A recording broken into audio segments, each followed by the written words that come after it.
Hello दोस्तों, मैं खाली जा रही थी। एक पल के लिए भी रुकना मेरे लिए खतरे से खाली नहीं था, क्योंकि बोलो कभी भी मेरा पीछा कर सकते थे, मुझे पकड़ सकते थे। मैं अपने शरीर की सारी ताकत को जमा करके भाग रही थी, लेकिन अब मेरे अंदर इतनी ताकत नहीं थी कि मैं अब और ज्यादा भाग चुकी थी, इसलिए सड़क के किनारे बैठ गई। इतनी ज्यादा मेरी हालत बहुत ज्यादा खराब हो चुकी थी। मेरे शरीर में इतनी ताकत नहीं थी कि मैं एक कदम भी आगे चल सकूं, क्योंकि मैंने अभी 3 घंटे पहले ही एक नन्ही सी जान को जन्म दिया था। कमजोरी के कारण मुझे चक्कर आने लगे थे, लेकिन मुझे अपनी नन्ही सी जान को, अपनी प्यारी सी बेटी को उन दरिंदों से बचाना था। इसलिए मैं अस्पताल से बाहर आई थी। आम हालात में तो ये सोचना नामुमकिन था, लेकिन जिन हालातों से मैं गुजर रही थी उसमें मुझे ये सब करना ही पड़ा। मेरा नाम कविता है और मैं एक अनाथ लड़की हूँ। मेरे चाचा और चाची ने मुझे पाल पोस कर बड़ा किया। चाचा तो मुझे प्यार करते थे, लेकिन चाची के लिए मैं सिर्फ पूरा दिन काम करवाती थी और फिर सबकी खाना खाने के बाद बचा कुचा खाना मुझे देती थी। मेरी चचेरी बहन सुनीता के मंगेतर ने जब सुनीता से मंगनी तोड़कर और मुझसे शादी करने की बात रखी तो चाची से सर पर आसमान गिर पड़ा तो गुस्से से फट पड़ी। मेरी जिंदगी तो वैसे ही तकलीफों से भरी थी, सुनीता के मंगेतर ने मेरी जिंदगी में और ज्यादा कांटे बोलिए। चाची ने मुझे बालों से घसीटते हुए एक कमरे में बंद कर दिया था और पूरा दिन खाने को कुछ भी नहीं दिया था। चाचा आप मुझसे प्यार तो करते थे, लेकिन वो बूढ़े हो चुके थे और चाची के सामने उनकी कुछ नहीं चलती थी। अगले दिन चाची ने मुझे बाहर निकाला, एक जोड़ा कपड़ा मेरी तरफ फेंका और मुझसे कहा, इसे पहनकर तैयार हो जाओ, आज तुम्हारी शादी है। मैं हक्का बक्का सी चाची का मुंह देख रही। दूसरे शहर में चाची की एक सहेली रहती थी, उनके बेटे से चाची ने मेरी शादी करवा दी। मैं चाची के टुकड़ों पर पलने वाली, मेरे अंदर इतनी हिम्मत और ना ही मेरी इतनी औकात कि मैं चाची से सवाल कर सकूं कि जिसके साथ मेरी शादी हो रही है वह कैसा है, इसलिए चुपचाप उनके साथ लेकर आगे सर झुका दिया। ना चाचा के गले मिलकर बहुत रोई थी। चाचा ने प्यार से मेरे सर पर हाथ फेरा था और मुझे दुआ दी थी कि जाओ बेटा, जहां रहो खुश रहो। मैं अमित की दुल्हन बनकर अमित के घर आ गई। मुझे लगा मेरे पति अमित के रूप में मुझे बड़ा सहारा मिल गया है। मेरी जिंदगी में जो मेरे माँ बाप के प्यार की कमी थी, अमित पूरी करेंगे। लेकिन मुझे क्या पता था कि यह रिश्ता मेरे लिए जलते हुए अंगारों से कम नहीं होगा। अमित के घर में बहुत सारे लोग थे। अमित अपने घर में सबसे बड़े थे। अमित से छोटे उनके 6 बहन भाई और थे। 3 बहनें और 3 भाई। अमित सबसे बड़े थे और मैं सोच रही थी कि मैं इस घर की बड़ी बहू बनकर आई हूँ, लेकिन यह मेरी गलतफहमी थी। मैं तो एक घर में नौकरानी बनाकर लाई गई थी।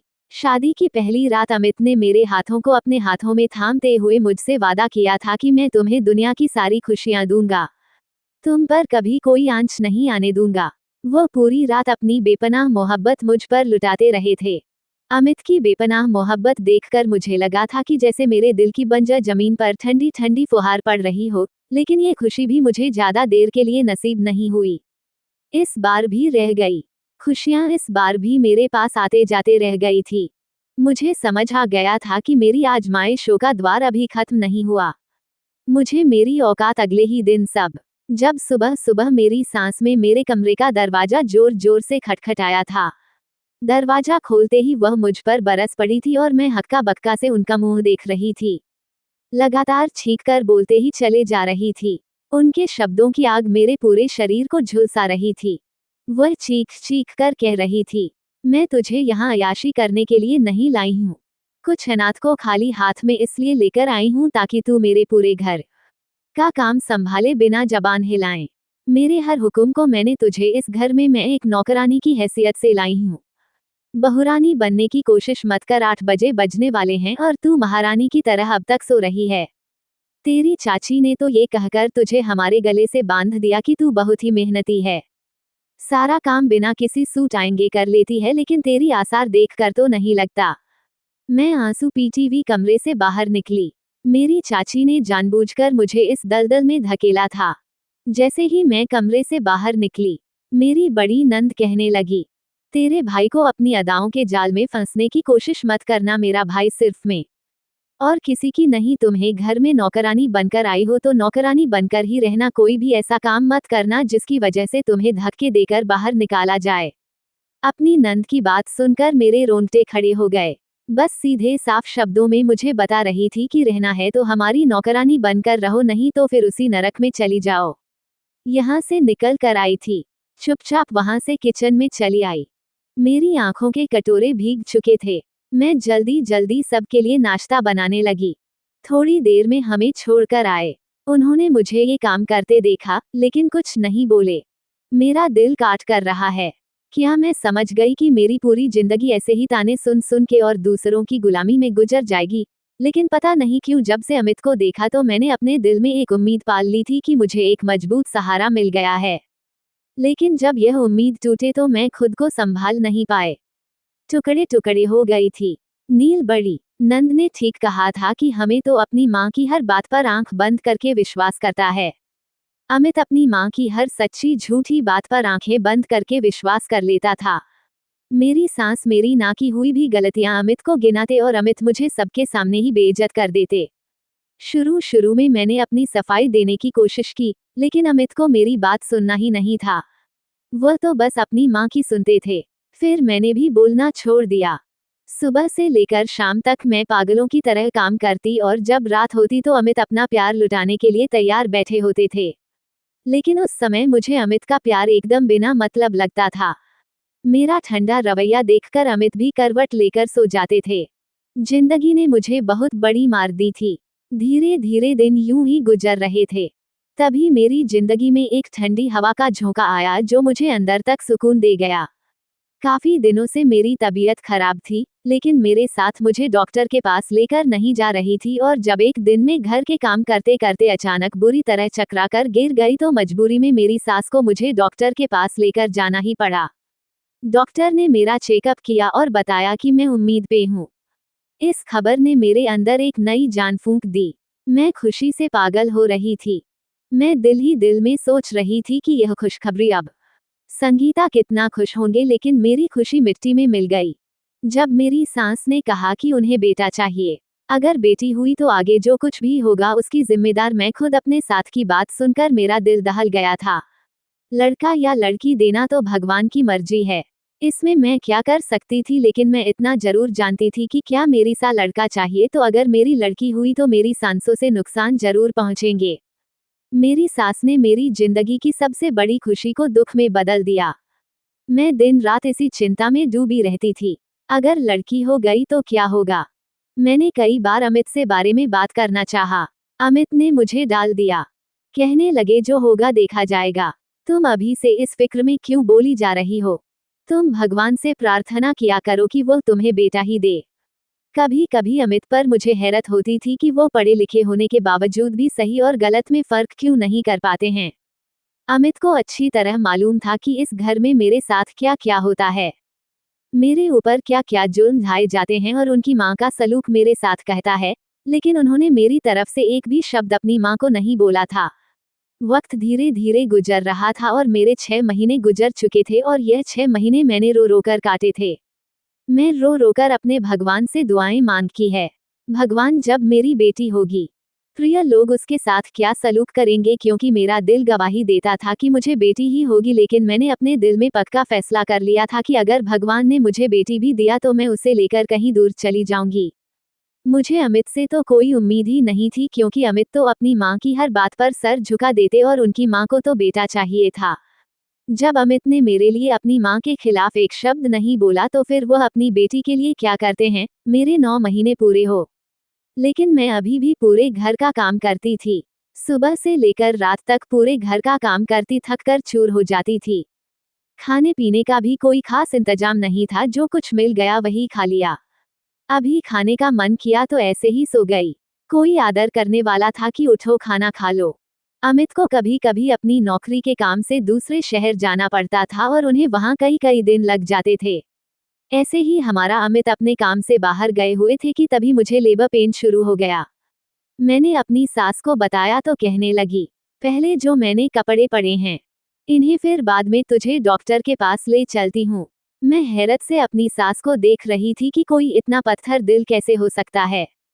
मैंने जैसे तैसे करके कपड़े धोए, फिर जाकर मेरी सास मुझे हॉस्पिटल लेकर गई, जहां कुछ ही देर में मैंने एक खूबसूरत सी बच्ची को जन्म दिया। जब नर्स ने मुझे बताया कि तुमने एक बच्ची को जन्म दिया है, तुम्हें बहुत ज्यादा डर गई। मैं उस लड़के हाथ जोड़ने लगी कि प्लीज मेरे घर वालों को अभी कुछ मत बताना। मैं हैरत से मुझे देखने लगी, कहने लगी, ऐसा क्यों? मैंने उसे सारी बातें बता दी। मैंने उससे कहा कि मुझे यहाँ से भगा दो, नहीं तो वो लोग मेरी बच्ची को मार देंगे। वह नज़ रहम दिल थी। उसने मुझे एक चादर भी और मेरी बच्ची को एक कंबल में लपेटकर मेरी गोद में देकर कहा, पिछले दरवाजे से निकल जाओ, तुम्हारे पास आधा घंटा है, मैं उन लोगों को संभाल लूंगी। मैंने उस लड़का शुक्रिया अदा किया और लेबर रूम के पिछले दरवाजे से भाग गई। भागते भागते मैं सड़क पर आ गई थी। भागते भागते मैं इतना ज्यादा थक चुकी थी कि सड़क के किनारे बैठ गई थी। तभी एक गाड़ी वहां आकर रुकी और उसमें से एक बूढ़ा आदमी और एक बूढ़ी औरत निकली। वह मेरे पास आए, कहने लगे, बेटी तुम यहाँ ऐसे क्यों बैठी हो, तुम्हें कुछ चाहिए क्या? मैंने उनसे कहा था, मुझे एक छत चाहिए जहाँ मैं इज्जत से अपनी बेटी के साथ रहता हूँ। मैं अपनी नाजुक सी कली को सीने से लगाए रो रही थी और उन लोगों को मेरे ऊपर तरस आ गया। मेरी हालत ऐसी नहीं थी कि वह लोग मुझसे और ज्यादा सवाल जवाब करते मुझसे कहने लगे, बेटी हमारे साथ हमारे घर चलो, हम अपने घर में अकेले रहते हैं, हम तुम्हें और तुम्हारी बच्ची को अपने साथ रखने के लिए तैयार है, जहां तुम इज्जत से अपनी जिंदगी जी सकती हो। मेरे लिए बोलो बिल्कुल अनजान थे, लेकिन मैं सड़क पर यूं ही कब तक बैठी रहती। मैं चुपचाप बिना कुछ सोचे समझे गाड़ी में आकर बैठ गई। मुझे अपने घर ले गए। घर क्या था? एक आलीशान महल था। दोनों लोग अपने घर में अकेले रहते थे। नौकरों की कमी नहीं थी। उन्होंने मुझे और मेरी बेटी को एक अलग से कमरा रहने के लिए दे दिया और मुझसे कहा कि बेटा तुम हमें माँ और बाबूजी कह सकती हो क्योंकि हम औलाद को तरसते रहते हैं। हमारा एक ही बेटा है जो विदेश में रहता है, जो कभी कभी हमसे मिलने आता है। उसका नाम बाबू रखा था क्योंकि मेरी बेटी बहुत सुंदर थी, एकदम गोल मटोल से गोरी चिट्टी। मैं बहुत ही सुकून से माँ बाबूजी के साथ रह रही थी। वह लोग मेरी बेटी को बहुत प्यार करते थे, पूरा पूरा दिन अपनी गोद में खिलाते हैं। मैंने उन्हें बता रखा था कि मेरे पति की मौत हो चुकी है और मेरे ससुराल वाले अच्छे लोग नहीं है। उन्हें बेटा चाहिए था, इसलिए वह मेरी बेटी को नुकसान पहुंचा सकते थे और इसीलिए मैं अपनी बेटी को लेकर भाग आई। माँ बाबूजी ने कहा था कि तुम आराम से यहाँ रहो, तुम्हें और तुम्हारी बेटी को कोई नुकसान नहीं पहुंचाएगा। मैं हैरान थी कि मैं कितनी बदनसीब थी कि मुझे सच्ची मोहब्बत कहीं भी नसीब नहीं हुई और मेरी बेटी कितनी खुशनसीब है जिसे गैरों से सच्ची मोहब्बत मिली थी।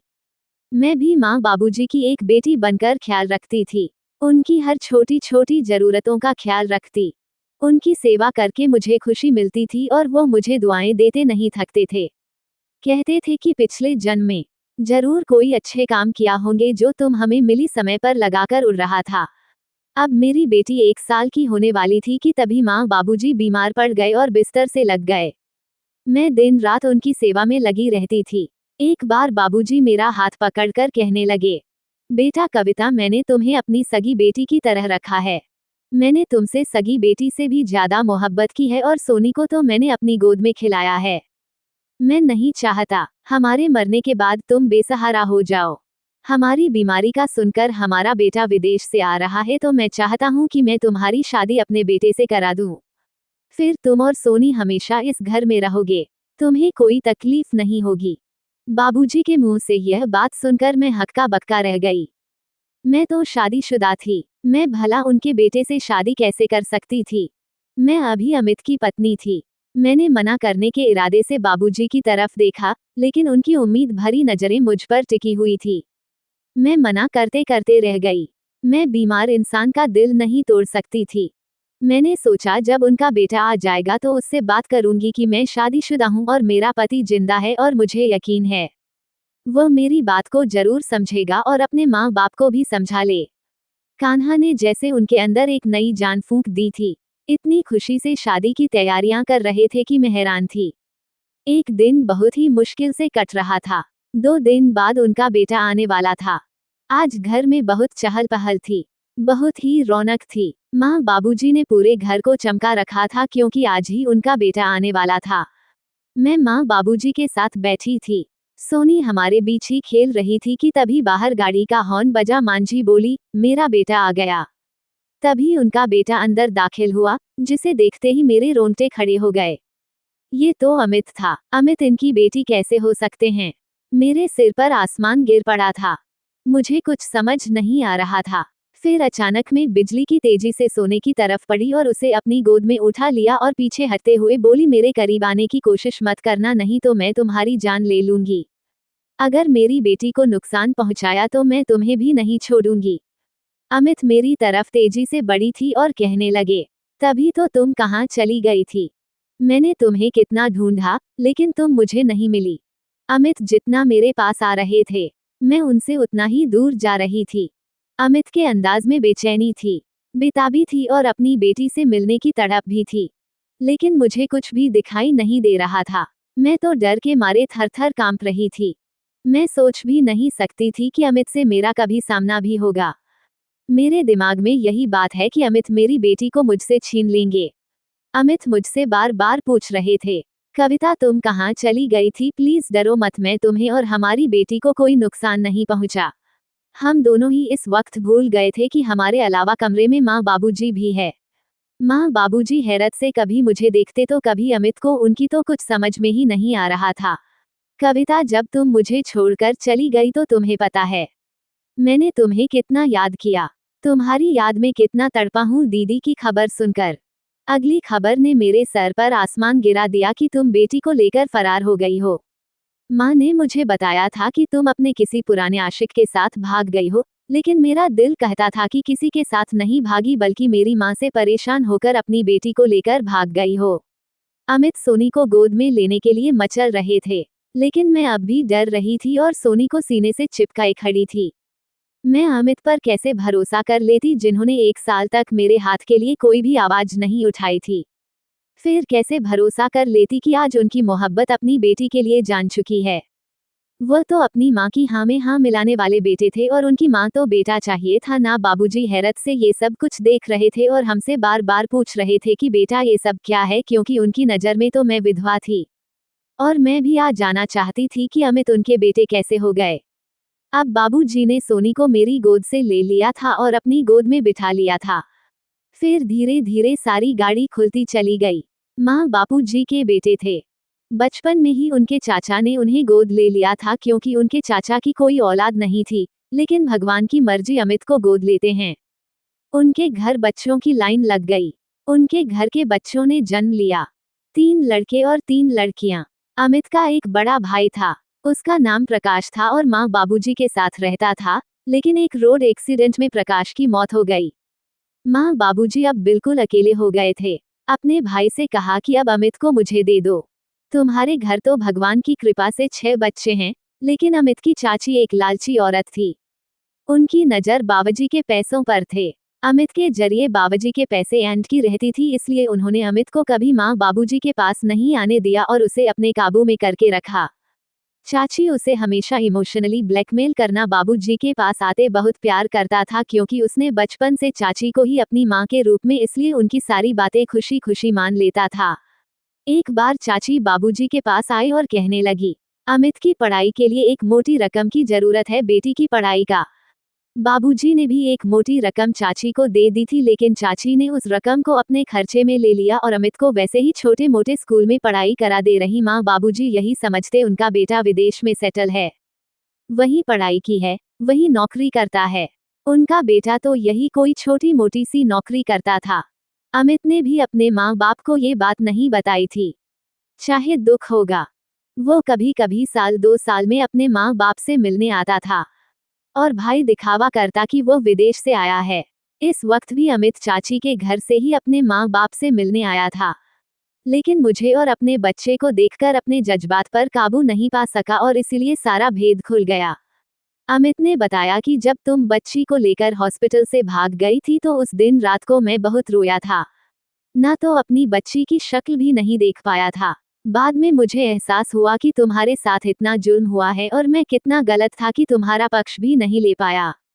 मैं तुम्हारे साथ 1 साल रहा और 1 साल में मुझे तुमसे शायद मोहब्बत हो गई थी, जो मुझे बाद में जाकर पता चला कि मैं तुम्हारे बिना नहीं रह सकता। मैं तुम्हारे और अपनी बच्ची के लिए बहुत तड़पता था कि कहीं से तुम दोनों मिल जाए तो तुमसे अपने गुनाहों की माफी मांग लो।